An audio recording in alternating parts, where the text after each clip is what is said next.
Melanie, can I talk to you for a moment?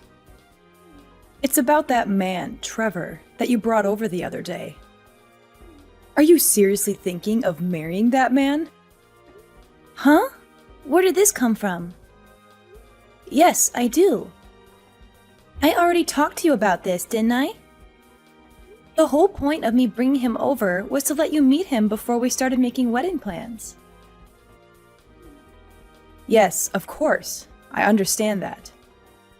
But have you not heard anything since then about how he had a change of heart and didn't want to get married anymore? You haven't heard about anything like that? What? What makes you think I would have heard something like that from him? Could you not just casually ask about something with such serious implications? Here I was feeling relieved that it looked like you were getting along really well with him. And now you come out with this talk? Trevor is not the kind of cold-hearted person who would do something like that. Yes, I get it. Your father and I certainly got the impression when we met him that he was quite a sincere person. There's no way I would say something so terrible at someone you clearly have such feelings for. Okay, sure, if you say so. But that just begs the question. Why would you go and say something that sounds like you're expecting the two of us to break up? Yes, well, about that. Melanie, I want you to let go of Trevor and let Emily be with him instead. I'm sorry, what? Don't you I'm sorry, me. I made myself quite clear, didn't I? I think Emily is a far better match for Trevor than you are, so she should be the one to marry him. You think what now? I am not going to repeat myself. You need to break off your engagement with Trevor immediately. Hold on. You're being serious right now. This isn't some elaborate joke you're trying to pull? I had a talk with our family, and it has been decided that we're going to have Emily marry Trevor instead of you. Starting today, we are considering Trevor to be engaged to Emily. What the heck are you talking about? We believe that your cute little sister is more than fit to marry Trevor, so there shouldn't be any problems. You're her older sister. There's nothing strange about giving her something she wants, is there? Yes? There's lots of things strange when it comes to giving away the man who proposed to me. An engagement isn't something where you can just switch up one of the people involved, like you're subbing out an injured football player. There's no way Trevor is going to be okay with this. What are you talking about? There isn't a man on earth who wouldn't be happy to marry Emily. I mean, look at her. She's the most beautiful woman in the area. Everyone agrees. With someone like her still single and being such a good match for him, it's not your place to speak up against the idea. I have absolutely no idea what you're talking about. I think I have a right to a say about my own engagement. Thankfully, whether or not you understand doesn't matter. No matter how much you struggle to accept it, we have decided as a family that Emily will marry Trevor. I'll be contacting him shortly about our desire to break up the engagement. So please try not to get in the way of their love, okay? You aren't going to be the one seeing him anymore, understand? Just be a good girl and let it go. Trevor, are you there? My family hasn't tried to bother you about anything, have they? Oh, Melanie, I was just about to contact you actually. Oh no. So someone's already talked to you, haven't they? Yes, they did. Your mother just sent me an extremely troubling message just a minute ago. It was about her saying that I was to start living together with your younger sister without delay. What? That's what she's trying to get you to do? I mean, I don't think this message is your fault, but this still is a bit much. It really threw me for a loop when I first looked at it. I think I see what happened. When you came to meet my parents the other day, they forced you to give them your number, didn't they? I'm sorry. I should have done something to try to stop them. Don't apologize. Huh? I just told you that I didn't think it was your fault, didn't I? You've done nothing wrong. I only gave your mother my number because I thought it would be essential to keeping track of what her intentions were with me. Well, that, and it probably wouldn't have looked good if I refused the request. Huh? What do you mean, keeping track of her intentions? Well, I didn't tell you about it earlier, but something really strange happened when I came to your parents' house. Your mother quietly came up to me and whispered, "My daughter Emily is much prettier, so I'll have you get engaged to her instead." She kept saying stuff like that. "I'll be sure to get Melanie to break off the engagement so it doesn't look bad for you." I wasn't really sure whether to tell you about this or not at first, but while I was thinking about it, she just kept pestering me with messages. It seems like this is what she was leading up to. Oh, well, she did all that. That's just crazy. I never imagined she would come up with a scheme like this. Yeah, well, when I had first met her, she seemed to be paying very close attention to anything I did. She honestly just seemed overly intense, even when she was staying quiet. Even with that attitude though, I can't say I ever expected her to be planning to try to change the person I would marry until she whispered that to me. Frankly, I still couldn't believe it when she said it, but I also couldn't think of any reason why someone would say something like that as a joke. I am so sorry. Hey, come on.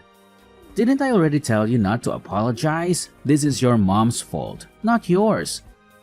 Anyway, I already sent her a reply, refusing her request, or maybe I should call it her demand with how she was talking. That said, it might be easy for me to just send her a refusal. But getting her to actually accept it is another thing entirely. Yeah, you're definitely right on that one. She's not going to take this lying down. She's the kind of mother who wants to grant every little wish of her favorite daughter. Unfortunately, that favorite daughter is my little sister, not me. Wow, are you serious? It sounds like your life growing up must have been tough. Anyway, what should we do about this? First off, I think you should try to avoid contact with her as best as you can. Avoid her? What do you have in mind?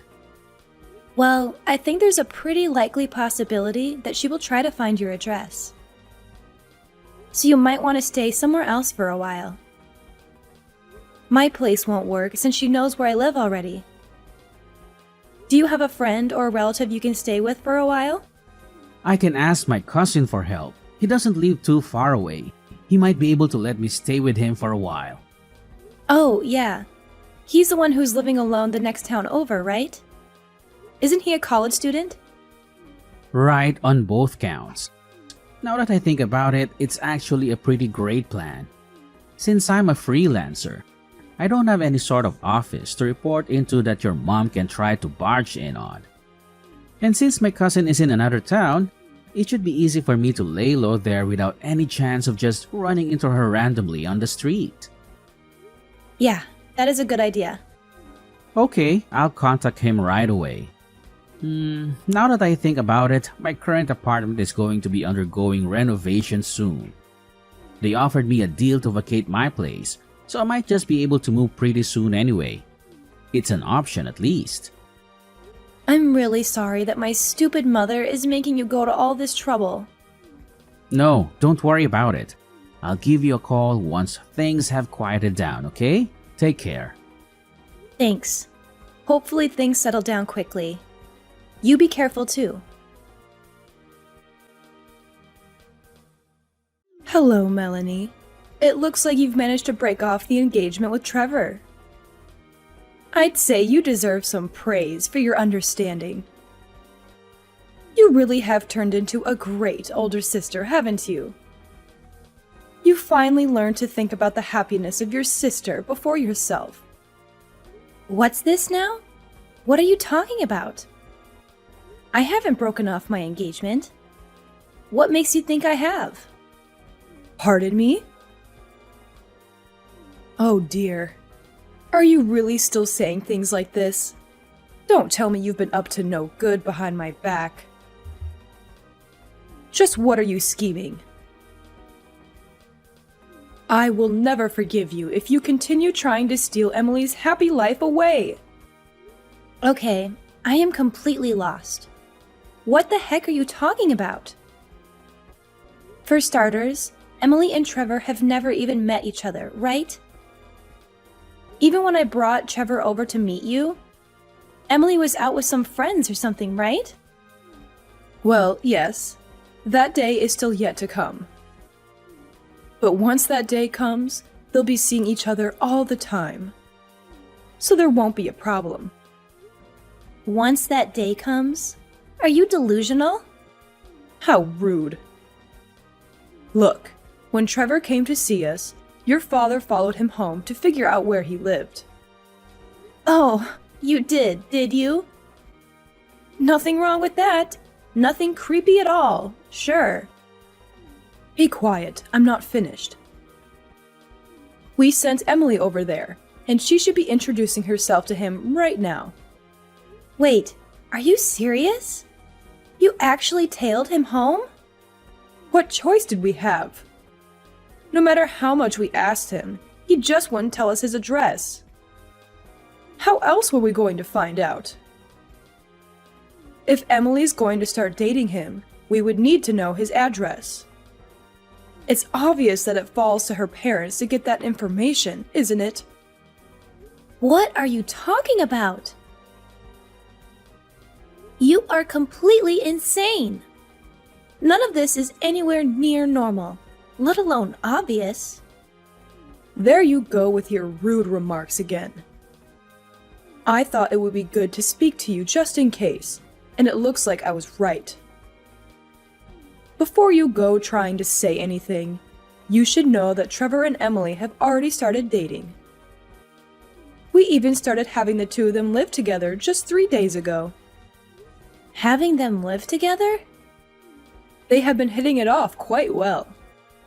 It looks like they've already started forging a deep bond.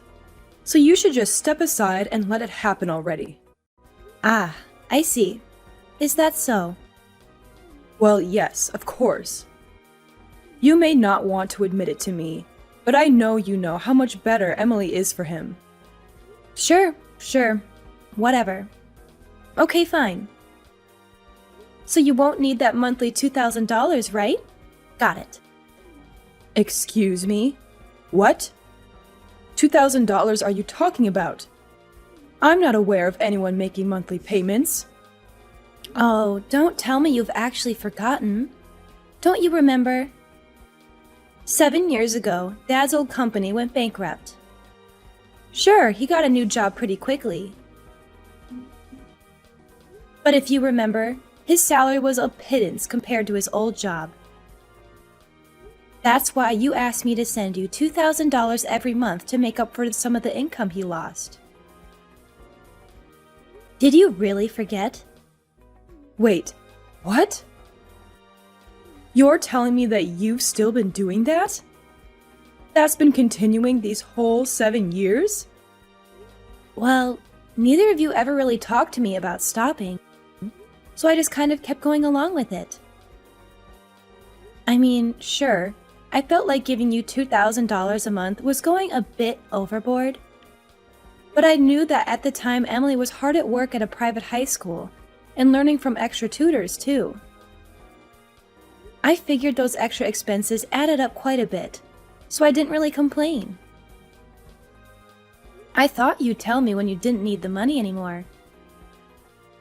My job pays me well enough that even with that amount going out every month, I was far from destitute anyway. So I just quietly accepted it. Despite what you may think, I do actually care about Emily after all. Though, frankly, the number one reason I kept sending you the money was that I knew she would leave the house eventually. Once she was supporting herself, especially once she got married, I knew she could handle herself just fine. I just wanted to support her until then. Since she's leaving now, I figure that Dad's current income is enough to support just the two of you, isn't it? With Emily gone, there's not really any reason for me to keep sending you money anymore, is there?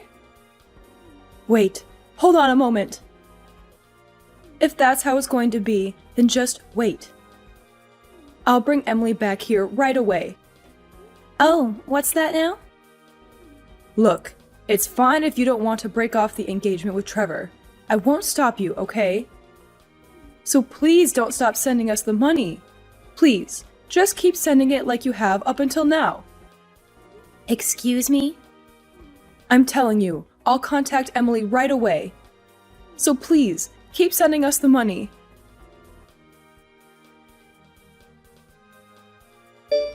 Hey Trevor, the avoidance plan was a great success. Not only that, your idea of moving just made it that much better. Oh, it was? What, did you hear something from your mom? Yeah, you could say that. When you left my house after meeting my parents, it turns out my dad tailed you. That's how they managed to learn where you live. What? He was tailing me the whole way home. Sometime afterward, it sounds like they sent Emily to your apartment. Are you serious? That's not just creepy. That's downright terrifying. That's not all. Mom told me that Emily had started living with you a few days ago. Wait, she said what? No. I haven't so much as seen her. She's not living with me. Relax, I know. I was certain that wasn't actually the case. Though, now that I think about it, if Mom were to have actually sent Emily to your apartment, where is she now? Wait, hold on. Is something wrong? I just got something from Emily. Apparently, she just called me. That's surprising. I don't remember the last time she actually called me. When I call her, she just doesn't respond. She might be calling because of this whole incident. Why didn't you call her back? Good idea. I'll give her a call. I'll talk to you later.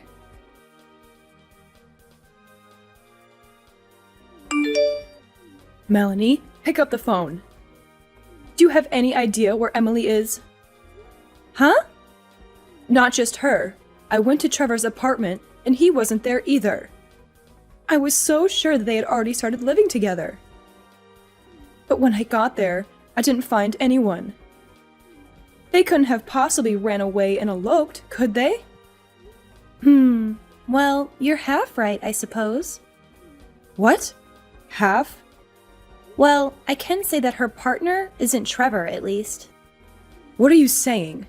What do you mean it isn't Trevor? I heard it all from Emily directly. Mom, you knew that Emily already had a boyfriend, didn't you? Well, Her boyfriend works in civil engineering, so he didn't exactly have a high salary, right? According to Emily, you seem to hate that about him. That's why you did everything you possibly could to get in the way of their relationship. And were scheming to split the two of them apart. Am I wrong? Well, what else could I do? If she married a man with such a pitiful salary, she'd be headed straight for a horrendous life of destitution. And that's why you tried to force her to marry Trevor, right? Well, of course. He's obviously a much better choice than some man who can barely earn a living doing a filthy job like civil engineering.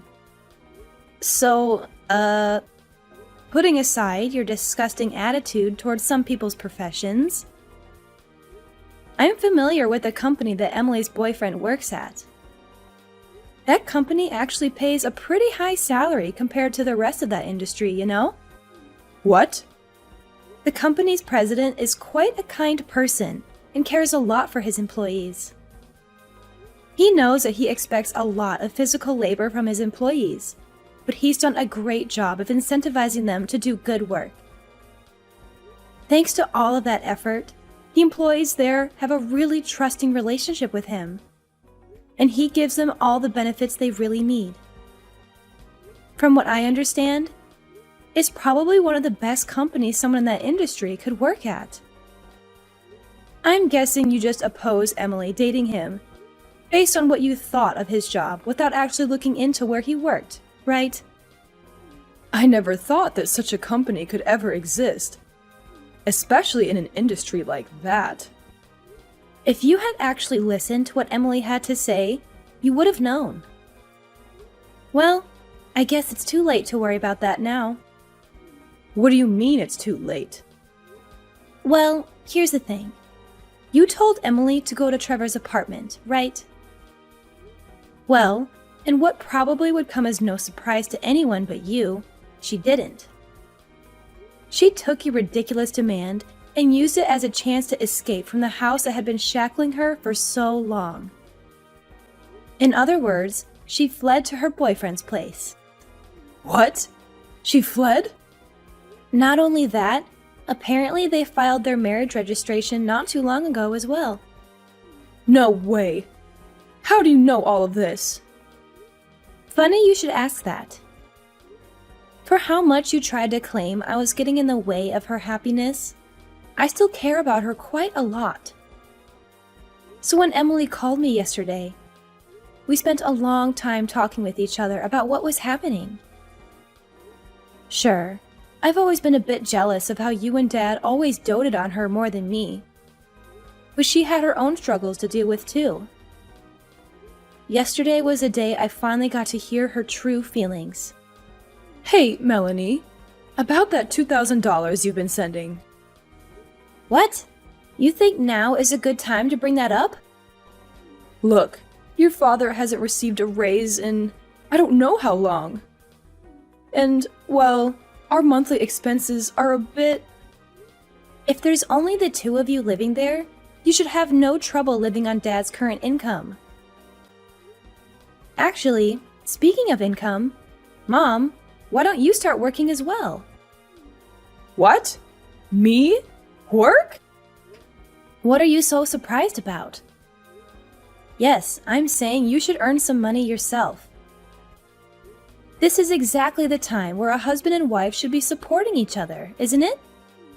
Oh, wait. Hold on. That's not... Emily and I have both managed to find amazing spouses.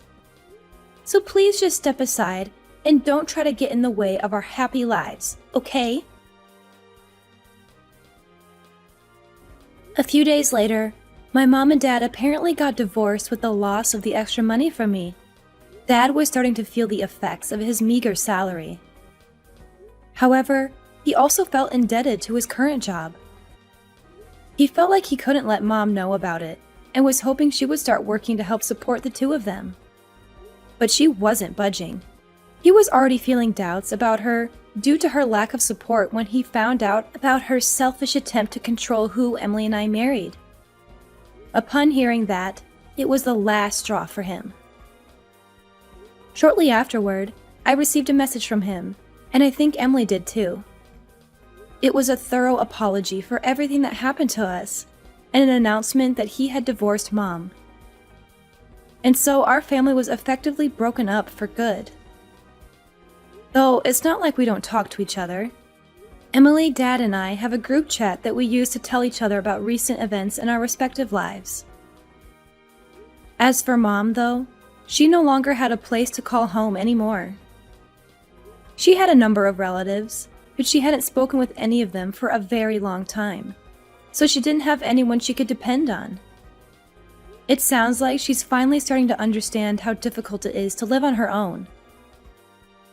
Now it seems she's lamenting over having to work a job with very low pay and is living a life full of sorrow and tears.